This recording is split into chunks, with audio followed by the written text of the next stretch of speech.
वो दानाए सुबल ख़त्म रुसल मौलाए कुल जिसने गुबारे राह को बख्शा फ़रोगे वादिय सीना।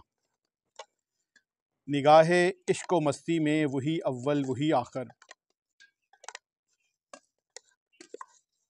वही कुरान वही फुरकान वही यासीन वही ताहा। तमाम देखने और सुनने वालों को मेरा सलाम। आज की अफ्तारी वीलॉग में हाजिर हैं।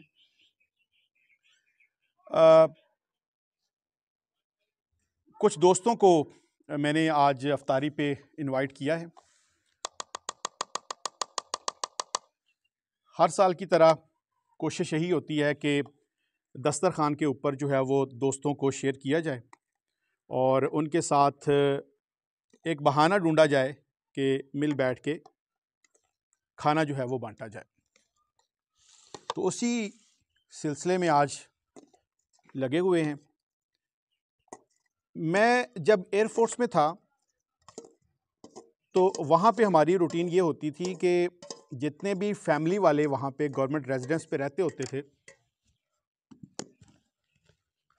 वो तमाम बैचलर्स को, ये चम्मच दीजिएगा, तमाम बैचलर्स को वो तकरीबन पहला अशरा तो गुजर जाता था, दूसरे अशरे से तमाम बैचलर्स को वो बुलाते थे। उसमें से 15 थे, 20 थे, यानी पूरे सेक्शन के लोग। तो हर फैमिली वाला जो है उसने एक रूटीन बनाई होती थी और वो एक बार जो है वो अपने घर में तमाम दोस्तों को इनवाइट करता था। अच्छा, ये प्रैक्टिस मैंने मिलिट्री में तो देखी है कि जिसमें बड़ा एक दूसरे का एहसास और अफ्तारी पे बुलाया जाता था, बड़ी महफ़िलें होती थीं और बड़ी अच्छी गैदरिंग्स होती थी, लोग शौक़ से करते थे। सिविल में जब मैं आया हूँ तो मैंने ना यहाँ पे एक चीज़ देखी है कि यहाँ पे एक तो ये प्रैक्टिस बहुत कम है और दूसरी अगर ये प्रैक्टिस है भी तो ज़्यादातर लोग कोशिश करते हैं कि वो अपने हम पल्ला लोगों को, यानी स्टेटस के लोगों को ही इनवाइट करें। तो जबकि जो मेरा पिछला डिपार्टमेंट है वो उसमें ये नहीं होता था। दूसरी बात ये है कि रमज़ान हमारे मुसलमानों का एक ऐसा मजहबी इवेंट है कि जिसमें हम पूरी दुनिया के मुसलमान जो है वो इसको बड़े ही धूमधाम से मनाते हैं। मसाजिद में रौनक होती है, तरावी का इंतज़ाम होता है, सहरी और अफ्तारी का बाकायदा एक सिलसिला होता है।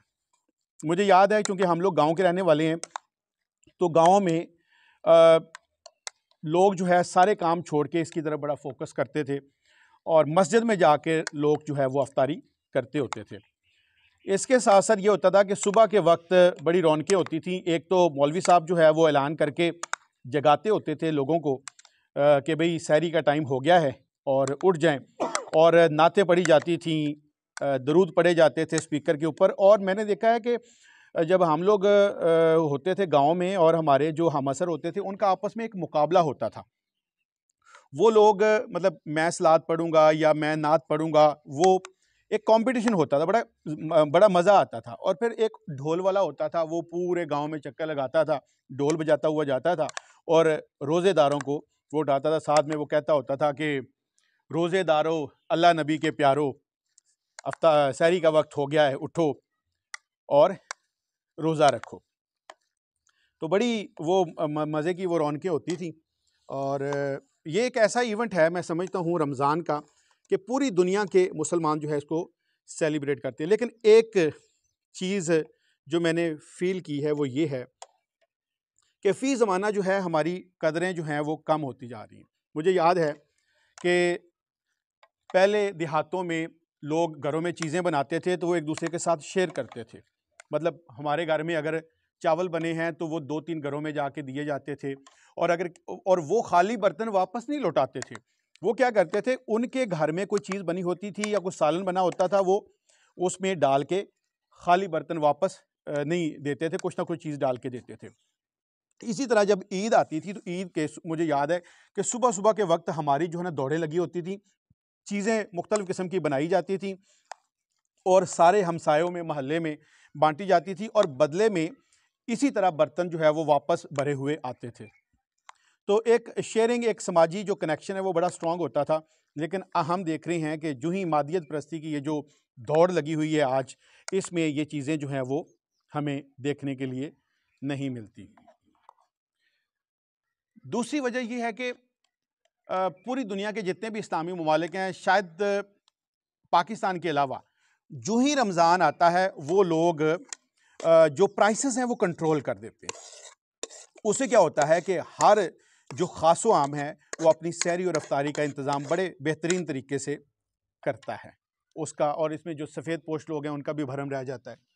लेकिन पाकिस्तान बदकिस्मती से एक ऐसा मुल्क है कि लोग इंतज़ार कर रहे होते हैं, जो सेलर्स हैं, जो बेचने वाले हैं, कि रमज़ान आ रहा है और शायद पूरे साल का वो कारोबार उन्होंने इसी में करना होता है। हर चीज़ महंगी है, फ्रूट आपका जो है वो, दही हो गया, यही जो चीज़ें लाजमी होती हैं। इसके अलावा जो आम परफ्यूम से चीज़ें ख़रीदी जाती हैं वो बहुत ज़्यादा, जैसे अभी हम बात कर रहे थे कि गैस जो है नॉर्मली जो LPG का रेट है उनके I9 में, उनके दफ्तर में, वो 300 रुपये किलो है, जबकि दुकानों पे लोकल जो है वो किलो के पीछे 50 रुपये यानी 350 रुपये है। अब मुझे ये बताएं कि एक जो मज़दूर है वो 1000-1200 कमाने वाला है, 4-5 उसके बच्चे हैं, वो किस तरह से मैनेज करेगा? ये जो मज़हबी एक उसको भी अल्लाह ने तौफीक दी है, लेकिन महंगाई ने उसकी तौफीक जो है वो छीन ली है कि वो ये चीज़ें जो है वो करने से कासिर होता है, या फिर वो अपना जो है वो अल्लाह ताला उसका पर्दा जो है वो रखता है। और दुआ भी है अल्लाह ताला ऐसे लोगों का पर्दा रखे। और हम लोग जो जितने भी साहब इस्तात हैं, या ख़ास तौर पर वो जो सेलर्स हैं, जो चीज़ें बेचने वाले हैं, उनको अल्लाह ताला तौफीक दे। और ख़ास तौर पर जो हमारी गवर्नमेंट है उनको भी चाहिए कि ख़ास तौर पर इस महीने के अंदर, या हमारे जो मज़हबी त्यौहार, 97% मुस्लिम्स हैं इस मुल्क के अंदर, और इस्लाम के नाम पर ये मुसलमान बना है, एक नज़रिए के ऊपर मुसलमान ये जो हमारा मुल्क है ये बना है। तो जितने भी हमारे जो चीज़ें हैं वो कंट्रोल होनी चाहिए, ख़ास तौर पर इन महीनों के अंदर, ताकि जो है वो लोगों का भरम रह जाए। वो मुझे मिर्च पकड़ाइएगा।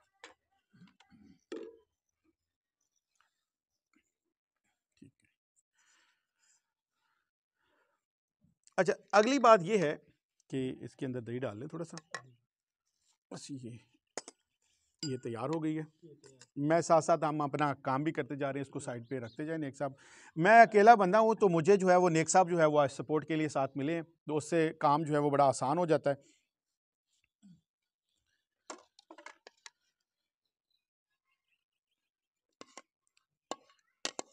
अच्छा, वो नेक साहब वो दें मुझे, बड़े वाला जो बाउल नहीं है वो दें मुझे।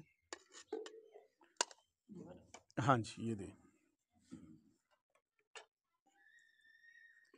इसके अलावा हम बात कर रहे थे कि अक्सर जो मर्द हैं, ख़ास तौर पर हमारा जो सिस्टम है जिस तरह का, वो चूल्हे चौके का जो काम है उसमें वो अपने जो खातून खाना है या बच्चे हैं उनकी वो सपोर्ट नहीं करते, और शायद उसको आर समझते, बहुत सारे वो करते भी बड़े शौक से।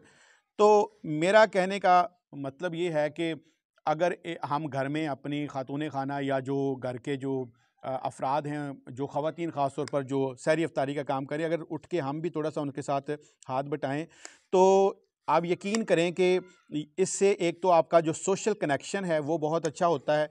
दूसरी बात ये है कि जो काम जो है वो जल्दी हो जाता है, और आप यकीन करें कि ये बड़ी मज़े की, बड़ी हेल्दी एक्टिविटी, और इसमें बड़ा सुरूर आता है, बड़ा मज़ा आता है। ये चीज़ें जो हैं वो करने से कोई शान में फ़र्क नहीं आ जाता।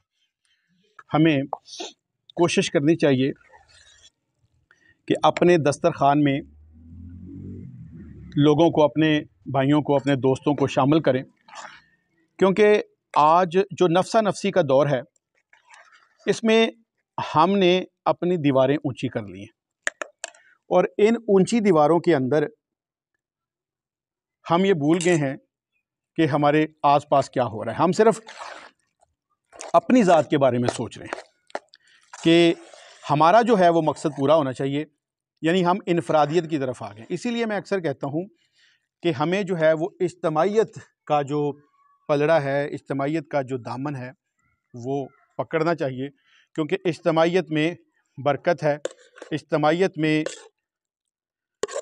तरक्की है, मुआशरे की भी और कौम की भी। एक बात आप लोगों से मैंने शेयर करनी है। कल ना मेरी किसी अजीज से बात हो रही थी और वो जिक्र कर रहे थे कि किसी शख्स का ना कि वो खुद तो रोजगार के सिलसिले में यहाँ पे है, बीवी बच्चे भी साथ हैं, लेकिन जो वालिदैन हैं उनको उसने भुला दिया है और खुद सारा दिन सड़कों पे रोजगार के सिलसिले में दफ्तरों में धक्के खाता है। मैं मौके की मुनासबत से आप लोगों को ये बताना चाहता हूँ, उन तमाम जवानों को, मैं अक्सर ये कहता हूँ कि भाई आपका सबसे बड़ा जो पीरो मुर्शद है वो आपके माँ और बाप हैं। वो माँ जिसने 9 महीने पेट में रखा, फिर गर्मी सर्दी को एक तरफ करके आपको पाला पोसा, वो बाप जिसने मेहनत मजदूरी करके आपकी ज़रूरियात पूरी की, तो उसको अगर आप भुला देंगे, क्योंकि माँ के कदमों के नीचे जन्नत है और बाप जो है वो उस जन्नत का दरवाज़ा है, तो अगर जन्नत और दरवाज़ा आपके जो घर में मौजूद है आप उसको भुला देंगे और आप समझेंगे कि ज़िंदगी में आप कामयाब हो जाएंगे, तो ये आपकी बड़ी भूल है। जितने मर्जी बार बड़े पीर फ़कीर को आप मान लें, आप उसको पूज लें, आप उसके पीछे फिरते रहें, लेकिन अगर घर में जो आपके मौजूद हैं पीरो मुर्शद आपके माँ बाप की सूरत में, अगर आपने उनको छोड़ दिया है तो ज़िंदगी भर याद रखें ठोकरें खाते फिरेंगे। लिहाजा माँ बाप का जो है वो उसको कभी भी ना भूलें। जिस भी स्टेज पे आप चले जाएं, याद रखें उन माँ बाप की बदौलत आप इस दुनिया में आए और आप कभी भी उन माँ बाप को फरामोश करके तरक्की नहीं कर सकते, कामयाब नहीं हो सकते। और आज अगर आप नहीं करेंगे तो याद रखें ये दुनिया जो है इसमें मकाफात अमल है और बड़ा नकद सौदा है, और वो भी ऐसे है कि इस हाथ दे उस हाथ ले। तो आप नहीं करेंगे तो कल को आपकी जो नस्ल है, आपके जो बच्चे हैं, वो आपको नहीं पूछेंगे। तो लिहाजा माँ बाप का जो है वो कदर करें, माँ बाप की दुआएं लें। रमज़ान के अंदर जो हमारी ख़वातीन हैं वो वैसे काबिल तारीफ़ हैं कि इतने सारे बर्तनों में इंतज़ाम करना और फिर उन बर्तनों को धोना। मैं सुबह से बर्तन धोता रहा हूँ, सारे बर्तन मैंने निकाले हैं, धोए हैं और अभी फिर दोबारा धोने पड़ेंगे। 2 मेहमान हमारे आ गए हैं। गाई साहब इधर आए, मेरे पास आए, आ जाएँ। वालेकुम सलाम। शबीर साहब आए, हनीफ भाई आए, आ जाइए इधर, आ जाए मेरे साथ। तो खुशामदीद जी। मैं बस कबूल करना जैसा तैसा भी है सिलसिला है, बस खुद ही लगे हुए हैं। अच्छा जी, हमारे पकौड़े भी आ गए और इनको भी हम अब लगाएंगे यहाँ पे। साथ साथ में मैं वालिदैन की बात कर रहा था, तो इस रमज़ान की बरकत से वो तमाम अहबाब जिनके वालिदैन इस दुनिया में नहीं है, दुआ है इस माह मुबारक के सदके अल्लाह ताला उनकी बख्शिश फरमाए, उनकी कामल बख्शिश फरमाए, उनको जन्नतुल फ़िरदौस अता फ़रमाए और जिनके वालिदैन हैं उनको तौफ़ीक अता फ़रमाए कि वो अपने वालिदैन की जितनी हो सकता है खिदमत करें, क्योंकि ये रिश्ते जब घरों से चले जाते हैं तो इनकी कदर तब होती है। आपका अपने आबाई घर के साथ राब्ता उसी वक्त तक है जब तक आपके माँ बाप हैं। जब माँ बाप इस दुनिया से चले जाते हैं तो फिर आपका राब्ता भी कट जाता है, तो भाई और भाभीयों के साथ फिर आपके वो ताल्लुकात नहीं रहते। इसलिए जितना हो सके अपने वालिदैन की खिदमत करें और जिनके वालिदैन बीमार हैं अल्लाह ताला उनको सेहत कामला आजला अता फ़रमाए। तो ये आज की कुछ गुजारिशात थी। तो 2 मेहमान हमारे आ गए हैं, 2 अभी रास्ते में हैं, तो वो भी इंशाल्लाह ताला थोड़ी देर तक पहुंच जाएंगे।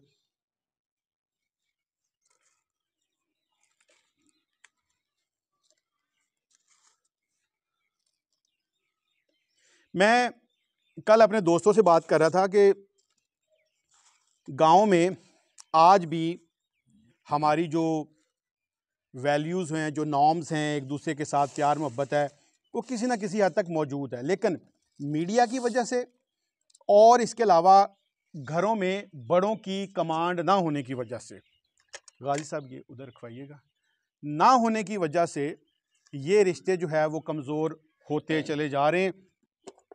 और अब जो है वो, जो पहले क्या होता था, गाँव वगैरह में एक बड़ा होता था और वो बड़ा जो है वो सारे फैसले करता था, और छोटों की शाम के वक्त जब चौपाल में यानी दारा या बैठक में बैठ जाते थे तो एक बड़ा होता था, और बाकी सारे जो है वो छोटे बच्चे, वो कोई पाँव दबा रहे हैं, कोई कंधे दबा रहे हैं, तो वो बात जो है वो बड़े ही करते होते थे।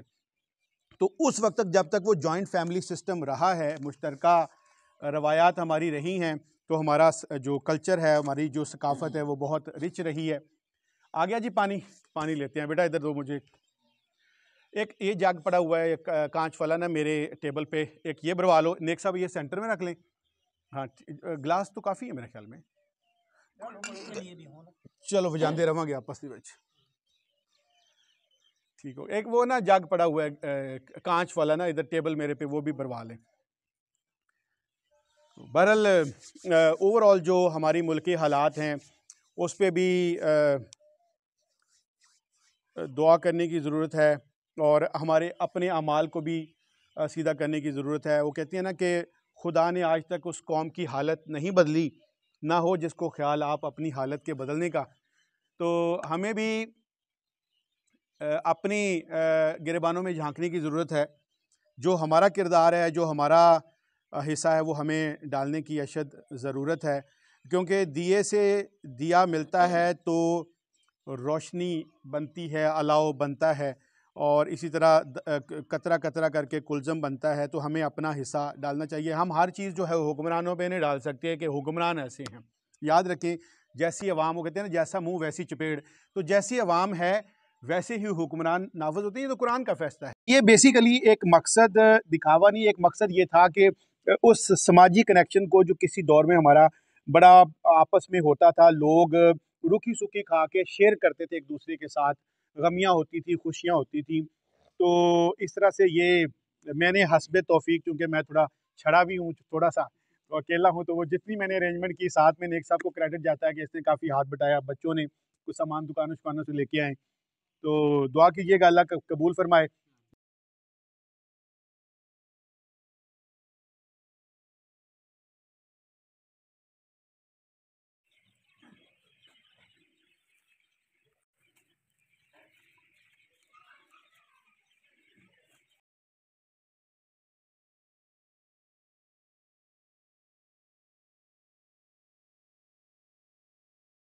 अफ्तारी हमारी हो गई है, तो मैं कुछ दोस्तों से तारफ़ करवाता चलूँ।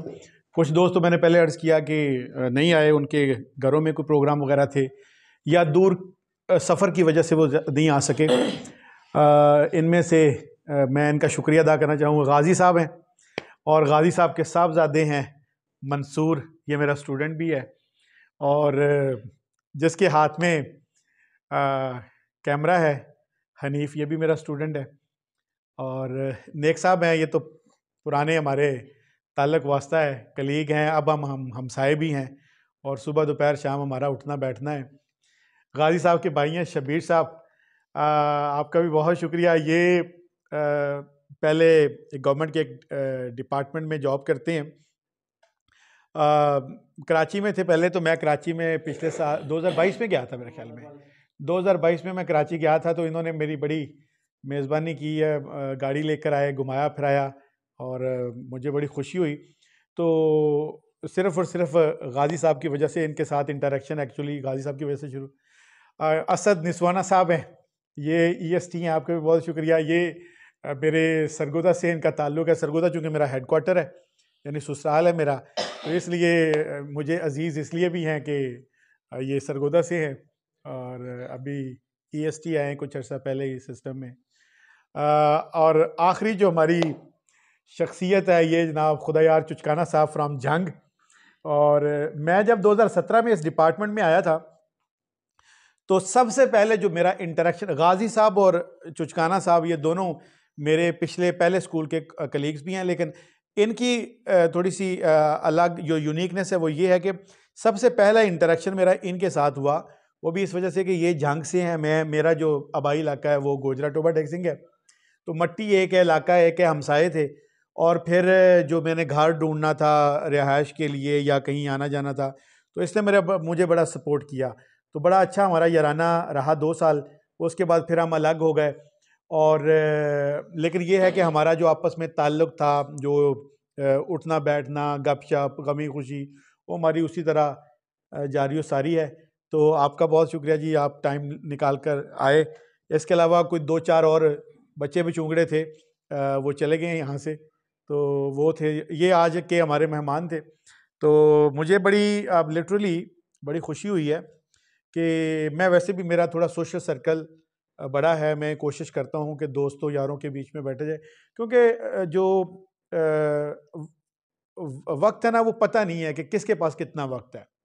तो ये असल में ये जो हम एक दूसरे के साथ उठते बैठते हैं, गपशप हो जाती है, खा पी लेती हैं, बुनियादी तौर पर ना ये जो हम मोहब्बतें बांटते हैं, ये एक दूसरे के साथ एहसासात जज्बात को बांटते हैं, ये अभी ना चीज़ें नापैद होती जा रही हैं। तो मेरी वैसे कोशिश यही होती है कि जहाँ रहें वहाँ लोगों के साथ बना कर रहें, इज्तमाही तौर पर लोगों को साथ लेके चलें, जितना लोगों के साथ बेहतर सलाम दुआ हो सकता है वो रखें, क्योंकि ये किसी की ज़मीन जायदाद तो है कोई नहीं है, ना ये दुनिया है, ना ये डिपार्टमेंट है। हमसे पहले कितने लोग आए और हमसे बाद कितने लोग आएंगे। कोई किसी डिपार्टमेंट का या किसी जगह का कोई थंब नहीं होता, कोई पिलर नहीं होता कि इसके बगैर जो है वो दुनिया रुक जाएगी। दुनिया नहीं रुकती, अल्लाह ताला का निज़ाम वो चलता रहता है। बहरहाल जनाब, आप भाइयों का बहुत शुक्रिया, आप लोग तशरीफ़ लाए। अल्लाह आप लोगों को भी तौफीक दे। मैं छड़ा होके, मैं अगर अकेला हो गया अगर बुला सकता हूँ, तुसी भी थोड़ा थोड़ा महसूस करिए वैसे। चलो जी, अल्लाह ताला खुश रखे जी सबको, बहुत बहुत शुक्रिया।